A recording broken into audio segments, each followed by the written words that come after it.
Ada yang tidak hadir? Banyak, Pak. Ada yang kirim surat nggak? Cuma satu, Pak. Ini dari Andri. Apa keterangannya? Sakit, Pak. Baiklah, sebelum kita memulai pelajaran, ada baiknya kita berdoa terlebih dahulu. Berdoa dimulai.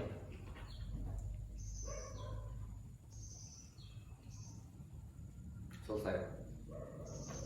Baiklah, kita absen terlebih dahulu. Anissa Eka? Nggak ada. Nggak hadir, Pak. Mungkin telat. Sarah Gibson? Nggak ada juga. Nggak ada juga. Nurul Heria? Hadir, Pak. Yogana Firdaus? Tadi ada, Pak. Terus kemana nggak masuk? Nggak tahu, Pak. Mungkin di kantin. Andre? Oh, ini ya suratnya. Iya, Pak. Sakit ya. Iya. Baiklah, untuk minggu ini kita ada LKS yang mau dibagikan karena cuma Nurul doang yang hadir. Berarti kasih tahu ya teman-temannya untuk minggu depan ambil LKS sama Bapak. Baik, Pak. Baiklah, minggu sebelumnya kita udah bahas tentang sistem pencernaan pada manusia. Nah, untuk minggu ini pembahasan kita tentang sistem peredaran darah pada manusia. Nah, untuk tujuan pembelajaran kita yaitu untuk memahami berbagai sistem dalam kehidupan manusia. Nah, salah satunya itu adalah sistem peredaran darah. Sebelumnya ada yang tahu apa itu darah? Iya, silakan Bapak. Darah merupakan jaringan tubuh yang memiliki fungsi yang sangat penting untuk kelangsungan hidup kita. Iya, benar sekali. Darah itu merupakan jaringan tubuh yang memiliki fungsi yang sangat penting untuk keberlangsungan hidup kita. Nah, selanjutnya fungsi darah. Coba sebutkan fungsi darah itu ada apa aja? Darah berfungsi sebagai alat pengangkut, Iya. kemudian alat pertahanan tubuh dari penyakit, selanjutnya sebagai pengatur suhu dan melakukan proses pembekuan lelah. Iya, salah satu fungsi darah itu adalah sebagai alat pengangkut dan juga sebagai alat pertahanan tubuh dari penyakit. Nah, misalnya nih Bapak lagi di tempat yang dingin, itu darah bisa sebagai alat yang mengatur suhu tubuh gitu. Dan juga selanjutnya komponen darah. Jadi komponen darah itu ada berapa? Ada yang tahu nggak komponen darah itu ada berapa? Saya tahu, Pak. Jadi komponen darah itu ada dua.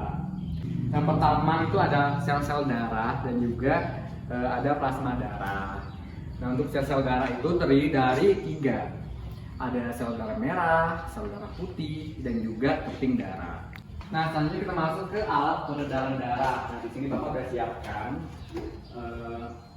gambar. Ini merupakan sistem peredaran darah pada manusia. Nah, bisa dilihat di sini sistem peredaran darah manusia itu seperti ini. Nah, ini Bapak ada gambar. Ini merupakan sistem peredaran darah pada manusia. Nah, di sini ada jantung yang di tengah. Fungsi jantung itu apa? Ada yang tahu nggak fungsi jantung? Untuk memompa darah. Iya, benar sekali. Jadi fungsi jantung itu adalah untuk memompa darah ke seluruh tubuh. Fungsi jantung dan letaknya di atas diafragma. Ini diafragma, di atasnya ini ada jantung. Untuk lebih lengkapnya, Bapak ada videonya, bisa disimak berikut ini. Assalamualaikum warahmatullahi wabarakatuh. Baiklah, di sini Bapak akan menjelaskan sedikit tentang sistem peredaran darah pada manusia. Nah, yang pertama, apa itu darah? Darah merupakan jaringan tubuh yang memiliki fungsi yang sangat penting untuk kelangsungan hidup kita. Fungsi dari darah itu ada beberapa, yaitu darah sebagai alat pengangkut. Yang kedua, darah sebagai alat pertahanan tubuh dari penyakit. Yang ketiga, darah sebagai pengatur suhu tubuh. Dan juga yang terakhir, darah melakukan proses pembekuan darah. Nah, selanjutnya kita masuk ke komponen darah. Nah, darah itu tersusun atas dua komponen, yaitu ada sel-sel darah dan juga plasma darah. Nah, sel-sel darah itu apa? Sel-sel darah itu adalah sel yang hidup dan juga merupakan bagian yang padat yang terdiri dari tiga. Yang pertama adalah sel darah merah atau eritrosit, ada sel darah putih atau leukosit, dan juga keping darah atau trombosit. Nah, ini merupakan contoh dari sel darah merah atau eritrosit. Di eritrosit terdapat zat Hb atau hemoglobin dan juga umurnya bisa sampai 120 hari. Nah, selanjutnya ini merupakan bentuk dari sel darah putih atau leukosit. Dalam 1 mili darah mengandung 8.000 sel darah putih. Lebih besar dari sel darah merah dan juga bentuknya tidak tetap. Dan yang terakhir ada yang namanya keping darah atau trombosit. Keping darah ini berguna untuk pembekuan darah. Pada keadaan normal, 1 mili darah sama dengan 200.000 sampai dengan 400.000 butir keping darah. Bisa dilihat di slide ini. Oke. Nah, selanjutnya ada alat peredaran darah. Di dalam sistem peredaran darah manusia ada bagian yang paling penting, yaitu jantung. Fungsi jantung itu untuk memompa darah ke seluruh bagian tubuh dan juga letaknya di rongga dada kiri di atas diafragma. Untuk simulasi sistem peredaran darah pada manusia, kita bisa lihat video berikut ini. Kamu dapat merasakan detak jantungmu setiap kali kamu meletakkan tanganmu di dada. Tapi tahukah kamu apa yang sebenarnya terjadi? Atau apa yang membuat jantungmu tetap berdegup? Setiap hari, jantung kita berdetak sekitar 100.000 kali, mengirim setidaknya 2.000 galon darah yang mengalir di seluruh tubuh kita. Meskipun jantung kita tidak lebih besar dari kepalan tangan, jantung memiliki peranan yang besar untuk tetap membuat darah mengalir sepanjang 60.000 mil dalam pembuluh darah, yang mengedarkan nutrisi dan oksigen untuk organ dan jaringan. Darah mengedarkan seluruh substansi tersebut melalui berbagai saluran yang disebut pembuluh darah.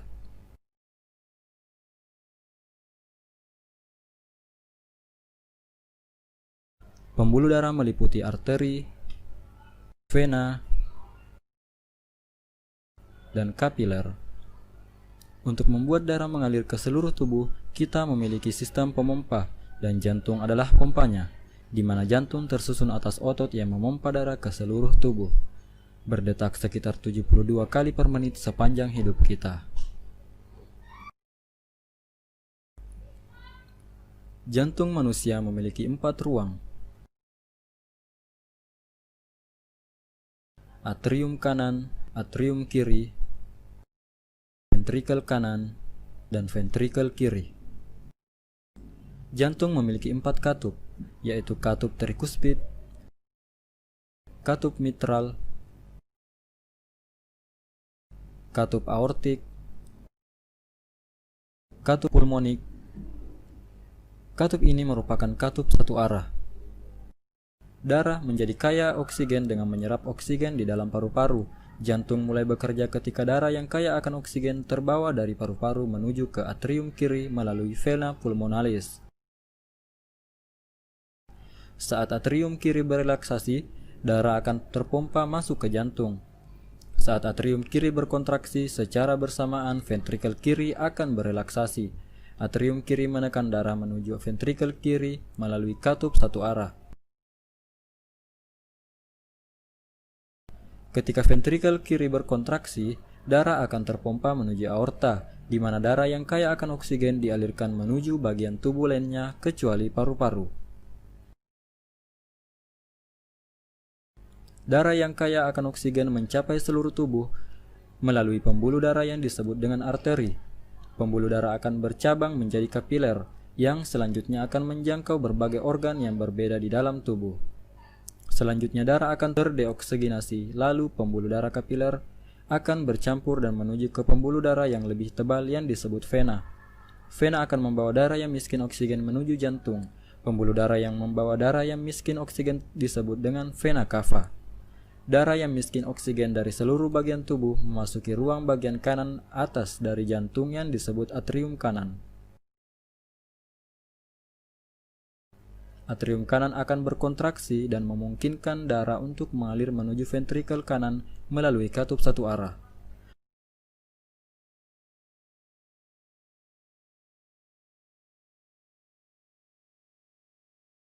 Ventrikel kanan kemudian berkontraksi dan menekan darah menuju arteri pulmonalis. Arteri pulmonalis membawa darah yang miskin oksigen menuju paru-paru. Paru-paru kemudian melakukan pertukaran gas terhadap darah sehingga darah kembali menjadi kaya akan oksigen. Darah tersebut selanjutnya akan dialirkan kembali ke jantung melalui vena pulmonalis dan kembali mengulang siklus sirkulasi tersebut. Sekian penjelasan materi kali ini. Jika ada yang kurang jelas, boleh langsung ditanyakan. Terima kasih. Pak, apa perbedaan arteri, vena, dan kapiler? Iya, bagus banget pertanyaannya. Nah, di sini Bapak udah menampilkan gambar di sini. Ini ada arteri, ada kapiler, dan juga vena. Nah, perbedaannya apa? Arteri itu merupakan pembuluh yang mengalirkan darah keluar dari jantung. Dindingnya kuat, tebal, dan juga elastik. Sedangkan vena yaitu pembuluh yang membawa darah kembali ke jantung, terletak di dekat permukaan tubuh dan tampak kebiru-biruan. Dindingnya tipis dan tidak elastis dan memiliki katup di sepanjang pembuluh. Nah, ini kelihatan tuh biru-biruan ini venanya. Nah, selanjutnya itu ada yang namanya kapiler. Kapiler itu merupakan pembuluh yang paling halus yang terdiri dari satu lapis sel yang berfungsi untuk menghubungkan pembuluh nadi dan juga bilik. Nah, ini bisa lihat kapiler pada kepala dan lengan, ini kapiler pada paru-paru kanan, kapiler pada paru-paru kiri. Nah, itu sudah jelas atau masih mau ditanyakan? Nah, jika udah nggak ada yang mau ditanyakan lagi, silakan Nurul rangkumkan apa yang kita pelajari pagi hari ini. Silakan rangkumkan ke depan. Silakan lagi.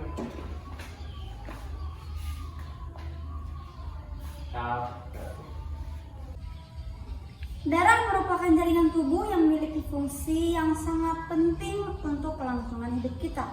Adapun fungsinya adalah sebagai alat pengangkut, sebagai alat pertahanan tubuh dari penyakit, sebagai pengatur suhu dan dan darah melakukan proses pembekuan darah.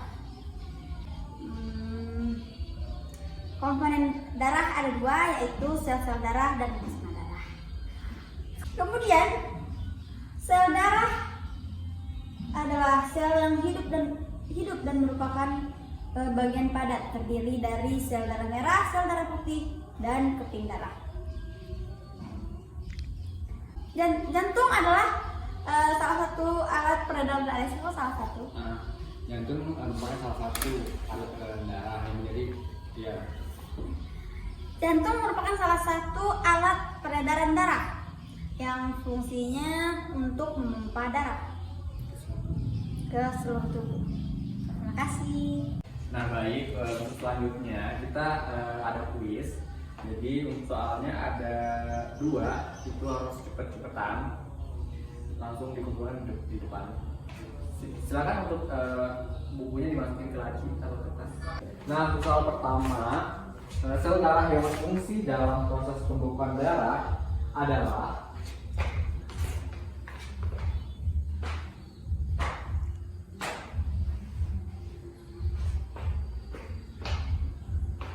soal yang kedua, udah?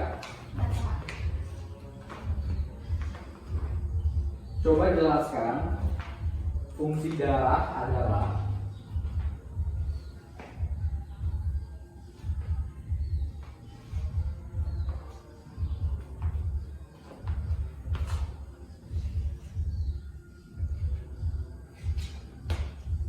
nah, tidak.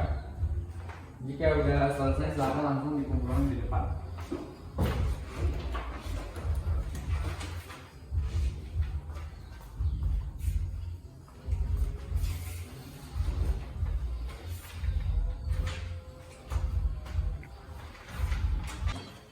Baik, mungkin untuk pertemuan kali ini sampai di sini.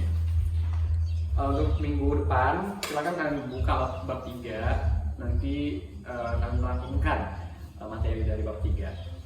Dan itu bakal dikumpulkan di minggu depan. Dan juga untuk minggu depan, Nurul tolong kasih tahu ke teman-temannya yang tidak hadir hari ini untuk tugasnya ya. Baik, Pak.